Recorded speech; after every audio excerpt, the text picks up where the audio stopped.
सुप्रभात। आज इस वीडियो में हम दुर्गा सप्तशती के अध्याय 12वां सुनेंगे। तो चलिए शुरू करते हैं। 12वां अध्याय, देवी चरित्रों पाठ का महात्म्य। ध्यान। मैं 3 नेत्रों वाली दुर्गादेवी का ध्यान करती हूँ। उनके श्रीअंगों की प्रभा बिजली के समान है। वे सिंह के कंधे पर बैठी हुई भयंकर प्रतीत होती हैं।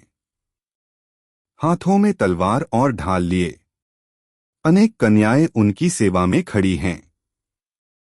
वे अपने हाथों में चक्र, गदा, तलवार, ढाल, बाण, धनुष, पाश और तर्जनी मुद्रा धारण किए हुए हैं। उनका स्वरूप अग्निमय है तथा वे माथे पर चंद्रमा का मुकुट धारण करती हैं।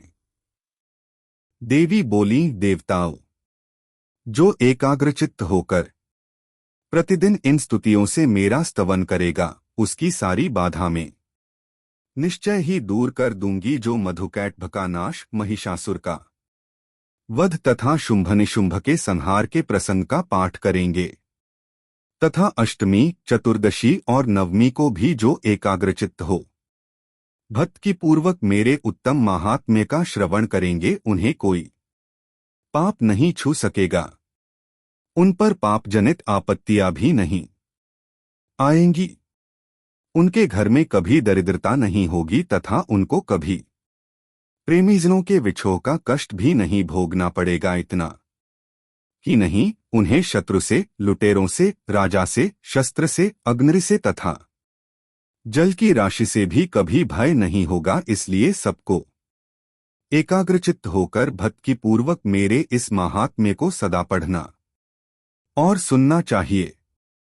यह परम कल्याणकारक है। मेरा महात्म्य महामारी जनित समस्त उपद्रवों तथा आध्यात्मिक आदि तीनों प्रकार के उत्पातों को शांत करने वाला है। मेरे जिस मंदिर में प्रतिदिन विधिपूर्वक मेरे इस महात्म्य का पाठ किया जाता है, उस स्थान को मैं कभी नहीं छोड़ती।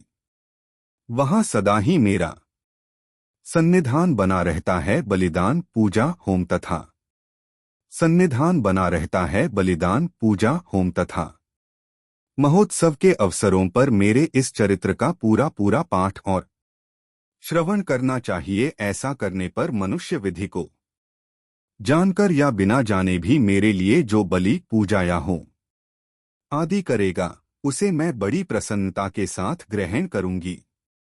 शरतकाल में जो वार्षिक महापूजा की जाती है, उस अवसर पर जो मेरे इस महात्म्य को भक्तिपूर्वक सुनेगा, वह मनुष्य मेरे प्रसाद से सब बाधाओं से मुक्त तथा धन, धान्य एवं पुत्र से संपन्न होगा।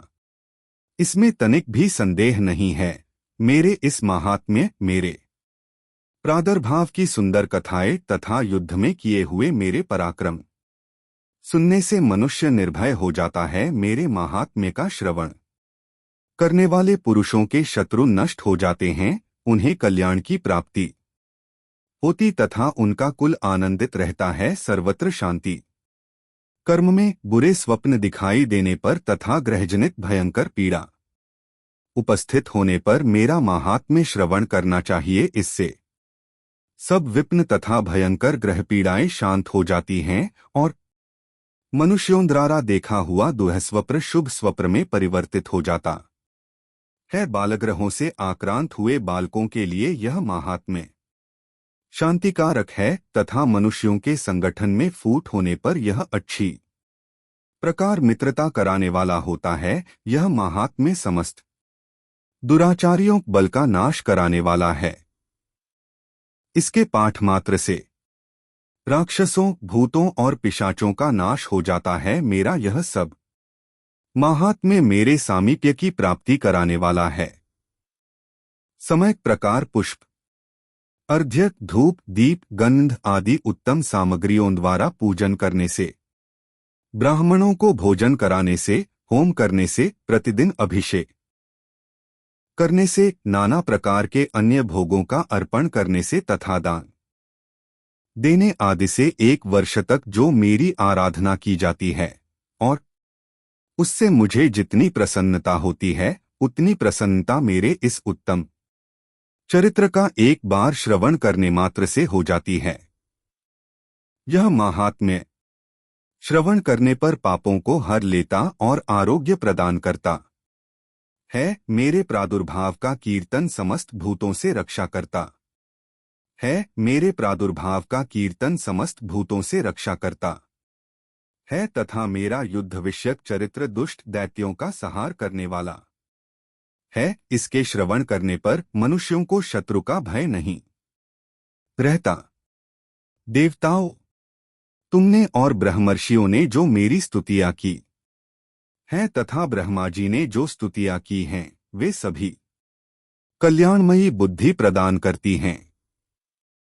वन में, सूने मार्ग में अथवा दावानल से घिर जाने पर, निर्जन स्थान में, लुटेरों के दाव में पड़ जाने पर या शत्रुओं से पकड़े जाने पर अथवा जंगल में सिंह, व्याप्र या जंगली हाथियों के पीछा करने पर, कुपित राजा के आदेश से वध या बंधन के स्थान में ले जाने पर अथवा महासागर में नाव पर बैठने के बाद भारी तूफान से नाव के डगमग होने पर और अत्यंत भयंकर युद्ध में शस्त्रों का प्रहार होने पर अथवा वेदना से पीड़ित होने पर की बहुना सभी भयानक बाधाओं के उपस्थित होने पर जो मेरे इस चरित्र का स्मरण करता है, वह मनुष्य संकट से मुक्त हो जाता है।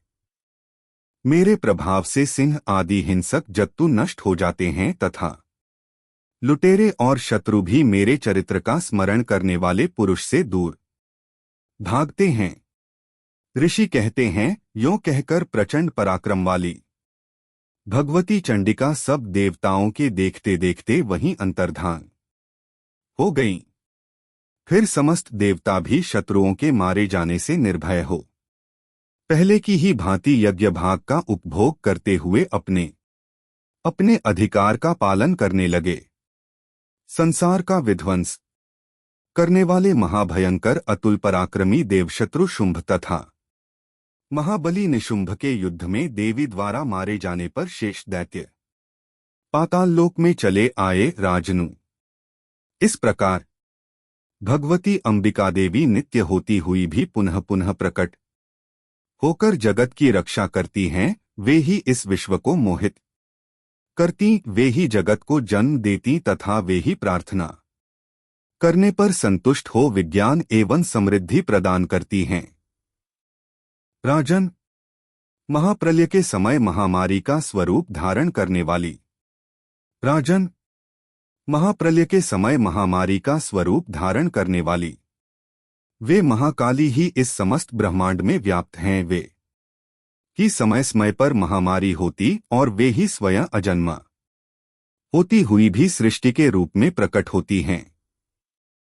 वे सनातनी देवी ही समयानुसार संपूर्ण भूतों की रक्षा करती हैं। मनुष्यों के अभ्युदय के समय वे ही घर में लक्ष्मी के रूप में स्थित हो उन्नति प्रदान करती हैं और वे ही अभाव के समय दरिद्रता बनकर विनाश का कारण होती हैं। पुष्प, धूप और गंध आदि से पूजन करके उनकी स्तुति करने पर बेधन, पुत्र, धार्मिक बुद्धि तथा उत्तम गति प्रदान करती हैं।